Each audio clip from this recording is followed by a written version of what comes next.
This is gonna be fun. We gonna slay. We gonna look like money. Don't we look like money? I look like money. I'm not sure about you, babes.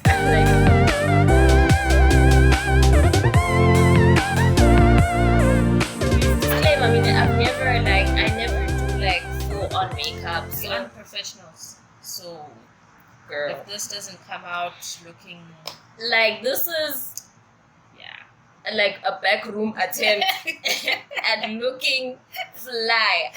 Okay, so the rain. Mother Nature. And I don't think this is a kind of motherly love, but okay. We have been waiting for the rain to subside for like the longest of times. So now we're just gonna be like, let's attempt this. If we win, we win. If we don't win, it's like Sizami Bebafetu. Like we really tried. And yeah, so welcome to another episode of Girls Talk. Can I say something? Yeah, my sister and I are out here and we want to do a really interesting face beats. We want to do Emma face beats, man. So we each gonna choose a face beat for the other person. Like she's gonna choose a look that I'm gonna do, and she's gonna choose a look for. Wait, I'm gonna choose a look for Me? Yes. And I choose a look for you. What she said.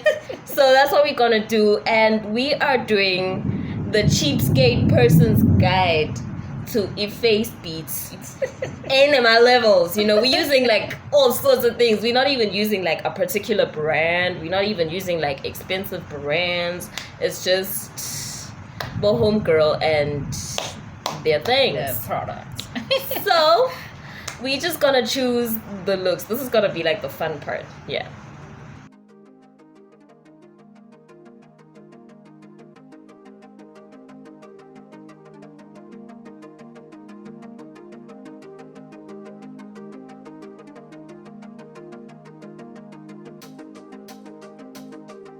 Like, you don't get to choose, but I just want you to feel included.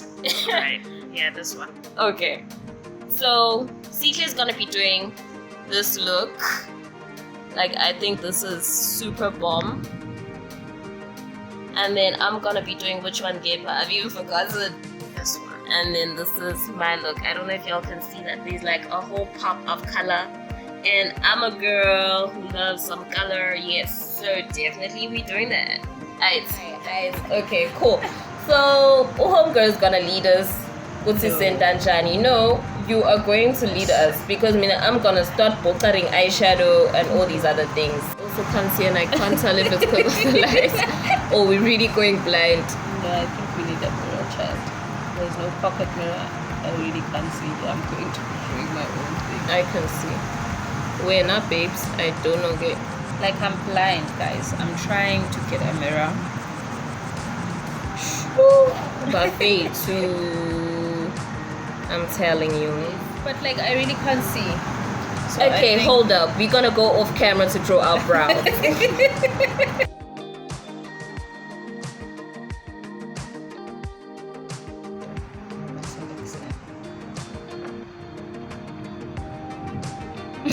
Why are you staring into that? It's just continuing to be one of those funny pictures.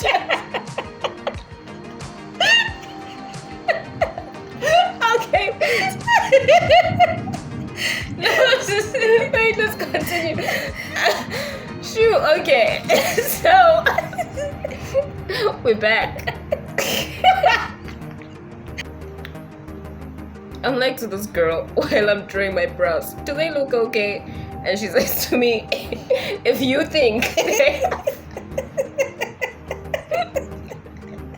so, but like, this is the type of person you draw your brows every single day. This is the type of person who'll have you out in the streets looking sketchy and she'll be like, do you boo? Nigga, guys. I'm keeping squad, low to slow. Okay. Wait, I cry when I laugh, so I have to like. Okay. Alright. What's the first step? Moisturizer. No. we have to put on concealer. I feel like what you're doing is wrong. I have watched Mitlani videos and she does not. Like, you're ready. Okay. We're gonna put on concealer.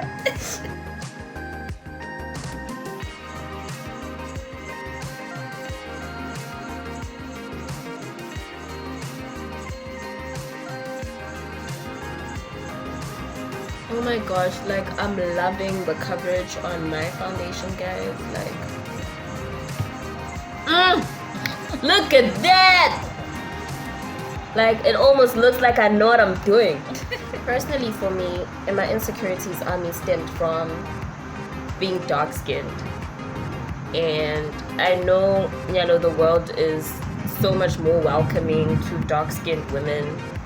But growing up, being a dark-skinned black woman in our community, black girl, was just like not pretty. So what happened was I would get bullied a whole lot. I remember at some point I was called like a gorilla, guys. Imagine. And I was, y'all's kids can be so mean. What do you mean y'all's kids? Your peers. It was your friends. Don't bring the next generation into this. It was our generation, and I got bullied a lot. And I started thinking, okay, maybe Vele, I'm not pretty. So I went through my entire primary school knowing, I'm this ugly kid and whatnot. And I remember this one time in class, I don't know how my passport came up. So the niggas in class, this is like Form 1, Form 2, are like looking at my passport and they like, sure, I would have like really hit on you in primary school if I went to the same school as you. And I'm just there like, don't trip.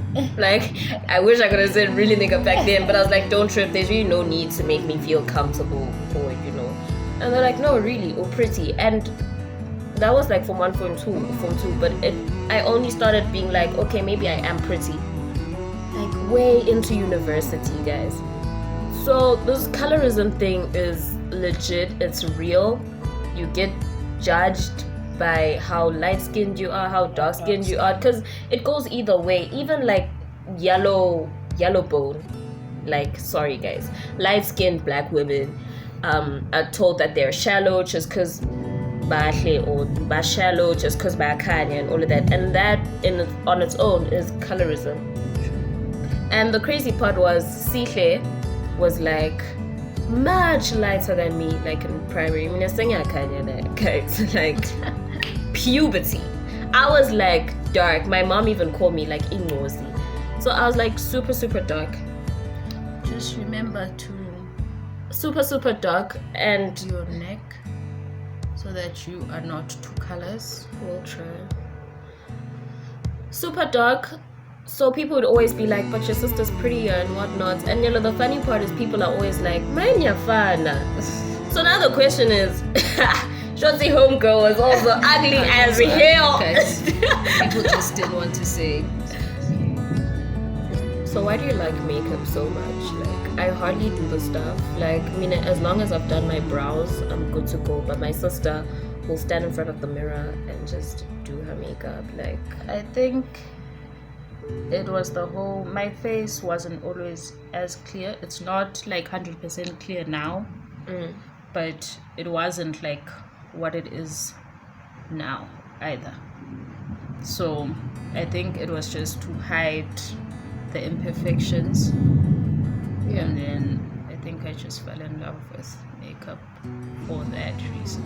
I had acne from when I was 12.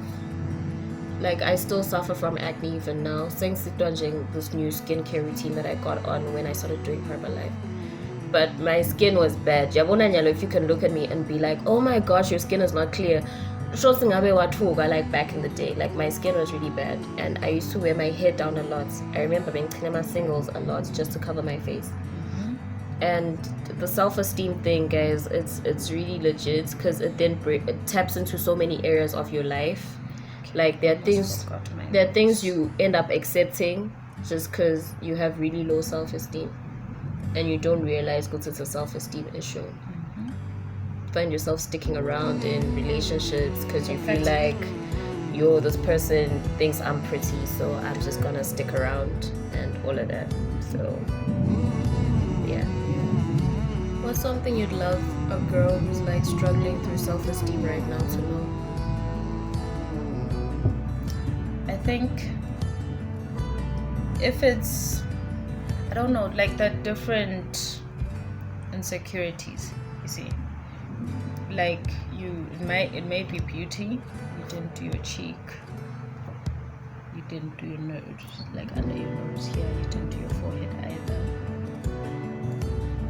Guys, I really don't know what I'm doing, and I'm just waiting to get to the part where you put on eyeshadow and we look pretty. So I'm just like, can this just hurry up?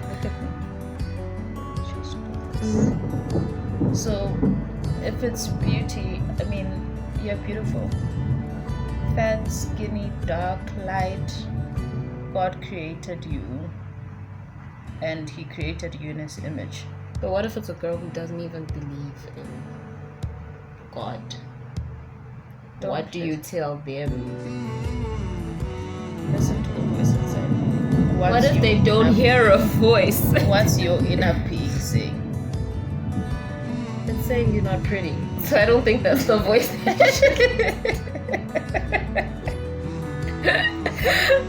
Okay. So what you then need to do is blend all of that out with the thingy. Okay. I think what I'd say, do we tap? Yeah. Pets. I think what I'd say is, listen, we all know the story of the ugly duckling. It works out in the end, fam. Even if you have to like go through puberty and not be looking 100. In the end, it works out. Everyone has something about them that is pretty. And I've learned that half the stuff that I was really insecure about, people look at me now and they just like, why are you so insecure about that? That's what we like about you. Yeah. So take whatever quirks you have, make them work, make them make you money even. Come on now, like make everything work for you, honestly. So that's the advice I'd give personally. I'm not sure if you saw that. Yo, that lightning was beautiful. Like, who says lightning is beautiful? Yo, guys, that was stunning. I don't know if you saw that thing, Mtimba Wami challenge. Like, yeah. did you I see saw it from people. I never really. So I really don't know the story. I'm not deep on Facebook trends, guys, because Ngatsit was really trending on Facebook. But find me on the Twitter streets. But what I saw was women were taking pictures back to there, like in my mini skirts or not even clothed at all. So it was like really tastefully done nude shots where it was sending out a message about my body and I'm not asking for it. How I dress, I'm not asking for it. Because there's this culture about how if a woman gets raped, they say stuff like that type of thing. I really love the message behind it. Like, it was just girls being like, Yatini, it's my body, I'm not asking for it, I can do whatever I like and you can't police me for my body. And it was beautiful. And I thought about how this is a whole lot of body positivity, because women are so scared to show their bodies because we have imperfections. Let's just be honest. I've got stretch marks and cellulite and, you know, stuff about myself that I don't like. And here were these women on Facebook just being like, it is what it is. You know, so I'm all for body positivity. Power to you, women. I absolutely love that. And I don't know if that challenge is still happening, but hey, that was really amazing. What's the best advice mom's ever given you? Oh my God. I'm joking. Because I was not expecting that advice. Like, I was really not expecting that advice. And then the lip color. Mom's given me so much advice. But I think it's just always been follow your heart. Follow your heart. And I think for me, like, I take that with me. Like, if it just doesn't sit well with my spirit, then... You know, the best advice this woman has ever given me, I was in my feelings about, wow, everyone's life is on the move. Like, people are either getting married or like getting their masters or getting new jobs or buying cars or having babies. Like, I was even jealous of people having babies. Me. So I have this conversation with mom and she says, look, sis. Like, I absolutely admire how you are just so focused on what you want. Me, Nemang Shata, your dad, I didn't even have a spoon to my name. Like, I walked into this marriage looking for a man who could provide, and Wena, you're just a woman who's, providing for herself. So don't feel the pressure. When it's your time, these things will happen for you. And I've been holding on to that advice like ever since. So when people start saying, damn, how old are you? Solo, go to Mvana. I'm just like, I got dogs, guys. I'm okay. I'm in absolutely no rush. We look like money. We look like, oh my gosh, we should never step out of the house like this. Like, we tried though. We tried. You didn't try. What you trying to say? No, I feel like we really attempted this Facebeat thing. And if anyone wants to hire us for your next, maybe you're going to a nice function. I don't and you're looking for a makeup artist. Okay, on a scale of 1 to 10. No, you really did it. I really attempted my feet. Like you did. I think she'll show you the looks we were actually both trying to attempt. I think I just did my own thing, guys. It was close. Like, hers was a bit... Like, you chose... It was very... What's happening on your face? Guys, thank you so much for watching. Like, again, if you need a makeup artist, we are at your service. Call us. We really need the money.